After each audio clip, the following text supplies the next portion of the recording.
Magandang araw po muli sa inyong lahat. Ako nga pala inyong Kuya Ronz at welcome po dito sa aking channel at Ronski TV. Ako po'y nagbabalik upang ihatid sa inyo ang huling kabanata ng ating kwento na pinamagatang si Mang Kanor. Paalala, ang kwentong ito ay hindi angkop sa mga taong hindi bukas ang isipan, lalong-lalo na sa mga taong feeling conservative. Ang channel na ito ay for adults mindset only.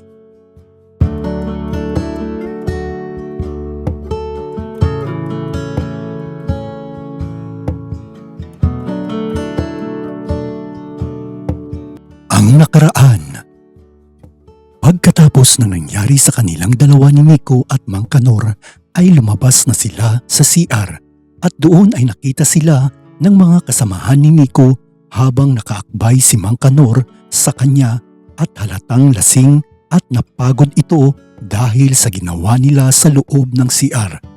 Nang makalabas na sila ay pinaupo muna ni Nico si Mang Kanor at doon ay lumapit siya sa kanyang mga kasamahan at nagpaalam at sinabing kaibigan niya si Mang Kanor at kailangan na niyang umalis upang ihatid ito sa kanyang bahay. Nagtawanan at nagtuksuhan sila sa mga oras na yon at napansin din nila ang itsura at kakisigan ni Mang Kanor at kahit ang isa nitong kasamahang lalaki ay type din si Mang Kanor at sinabi nito kay Nico na kung pwede din ba niyang tikman kahit sandali si Mang Kanor. Hindi pumayag si Nico at pinigilan nito ang kanyang kaibigan at ilang sandali pa ay binalikan na nito si Mang Kanor at doon ay umalis na silang dalawa sa bar. Pagkatapos noon ay dali-dali namang inakay ni Nico si Mang Kanor palabas ng bar at isinakay niya ito sa kanyang kotse at mabilis na nagmaneho at umalis.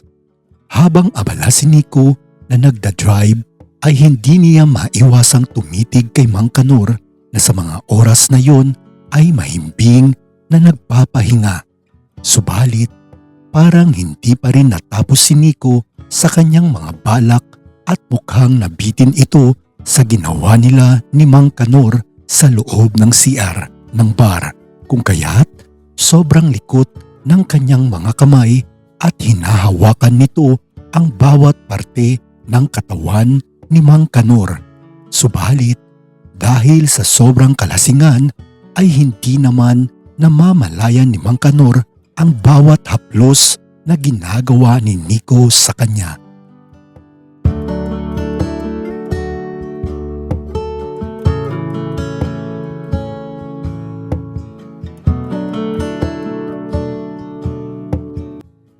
Pagkaraan ng ilang minutong pagmamaniho ay tuluyan ng hindi nakatiis muli si Nico at sobrang pinanggigilan na nito si Mang Kanor habang nasa loob silang dalawa ng kotse at doon ay humanap muli ng paraan si Nico hanggang sa makakita ito ng isang bakanting lugar kung saan ay ipinara nito ang kanyang sasakyan.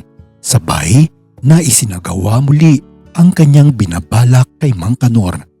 Hindi na ito nagpatumpik-tumpik pa at mabilis nitong hinubad ang kanyang damit at doon ay nabuhay muli ang presensya ni Mang Kanor dahil sa kakaibang mga hagod ni Nico sa kanya at wala itong kamalay-malay kung nasaan ito sa mga oras na yun dahil sa sobrang dilim ng paligid at pawang mga mainit na mga haplos at halik ang nararamdaman nito kung kaya't dahil sa pananabik ay labis din ang kanyang pag-iinit at doon ay isinagawa din nito kay Nico ang kanyang hindi mapigilang pagkauhaw.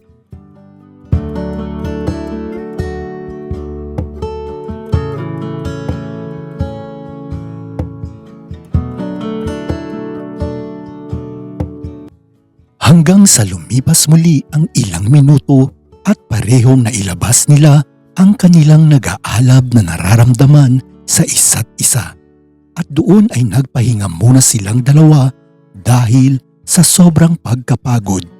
Ilang sandali pa at naisipan na nilang umalis, kung kaya't binuksan na ni Nico ang ilaw ng kanyang sasakyan at doon ay unti-unting nakikita ni Mang Kanor ang pagmumukha ni Nico, kung kaya't nang makita niya at makilala ang kanyang mukha ay nagulat ito at napasabi ng pangalan ni Nico na ang kanyang buong akala ay si Ray sa mga oras na yon. Hindi naman nakakibo si Nico at medyo nahihiya ito at hindi alam kung paano niya ipapaliwanag kay Mang Kanor ang nangyari. Subalit alam nito na gustong-gusto rin ni Mang Kanor ang kanyang ginawa sa kanya at ang nangyari sa kanilang dalawa, kung kaya't napangiti lamang si Nico habang nakatitig sa mga mata ni Mang Kanor.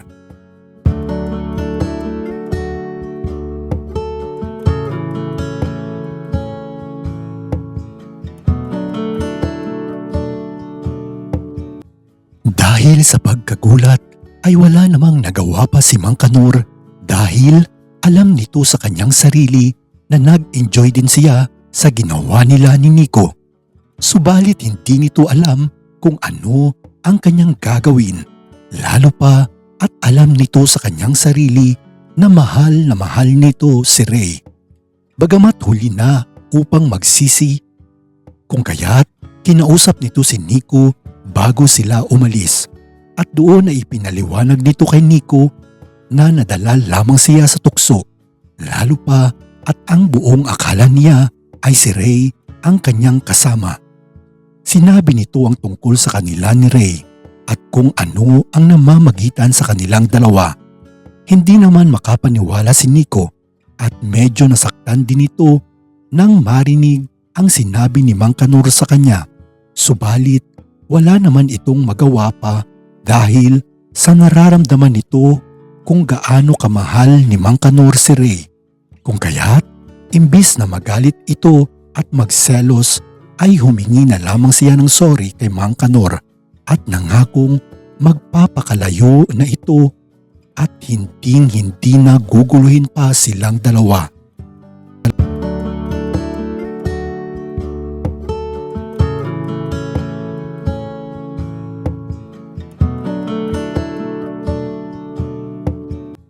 Lumipas ang 2 araw at labis na ang pag-aalala ni Ray kay Mang Kanor dahil sa hindi pa rin ito umuwi at nakakabalik sa talyer at walang idea ang kanyang ama at si Ray kung nasaan ito sa mga oras na yun. Hanggang sa 3 oras na ang lumipas at noon ay mag-aalas 12 na ng tanghali nang biglang makatanggap ng isang text message si Ray at ito ay galing kay Mang Kanor at doon ay binasa ni Ray ang message sa kanya kung kaya't nalaman nito ang dahilan kung bakit hindi pa rin umuwi sa kanilang bahay si Mang Kanor dahil sa sinabi nito at inamin kay Ray ang kanyang pagkakamaling nagawa at labis ang kanyang pagsisisi kung kaya't ayaw na nitong magpakita pa kay Ray. Subalit hindi naman nagalit sa kanya si Ray at mas lalo pa nitong nauunawaan si Mang Kanor kung bakit nito nagawa ang isang pagkakamali.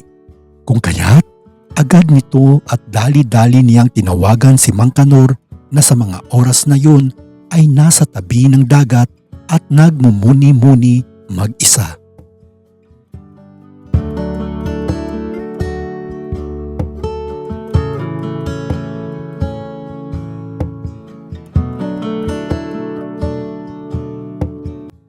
Habang nakaupo si Mang Kanor at pinagmamasdan ang dalampasigan ay bigla nitong narinig na may tumatawag sa kanyang cellphone at yun ay si Ray.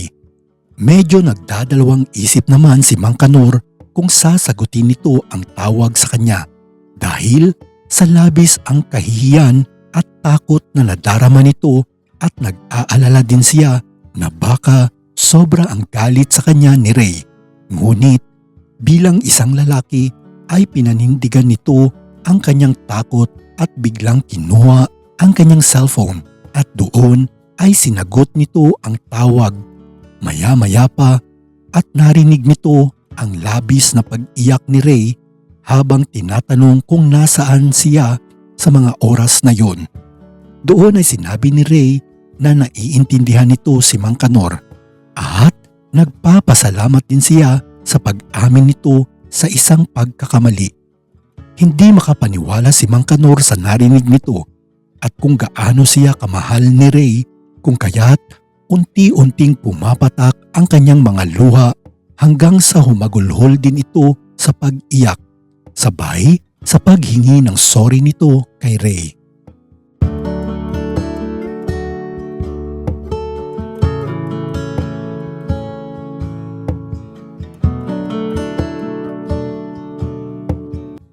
Ilang minuto ang lumipas hanggang sa nagkapatawaran na silang dalawa at doon ay sinabi ni Mang Kanor kung nasaan siya sa mga oras na yun.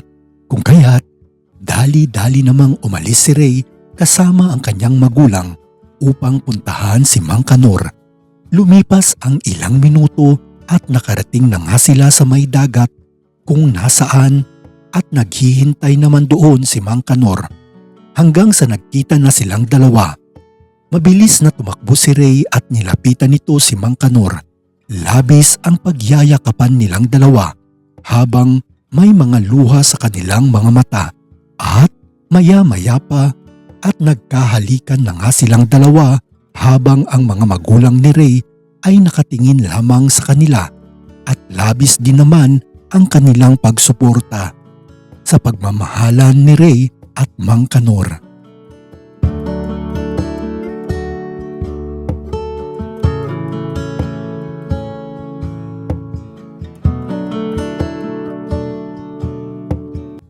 Simula noon ay nakapagdesisyon na si Ray na umuwi na lamang sa kanilang bahay at doon na lamang ito titira upang mas mabigyan pa nito ng oras si Mang Kanor at araw-araw na silang magkikita. Habang ipinagkatiwala na ng kanyang ama ni Ray kay Mang Kanor ang pangangasiwa sa talyer dahil sa matanda na ang magulang ni Ray at gusto na lamang nila na magbakasyon at ilaan ang oras sa isa't isa. At dahil doon ay mas lalong lumalim pa ang relasyon ni Ray at Mang Kanor at maligaya na silang nagsasama sa iisang bahay na malaya at may suporta ng pamilya ni Ray. Simula din noon ay hindi na nagpakita pa si Nico at wala nang balita si Mang Kanor sa kanya. At kung nasaan na ito dahil hindi na nito ginambala pa si Mang Kanor.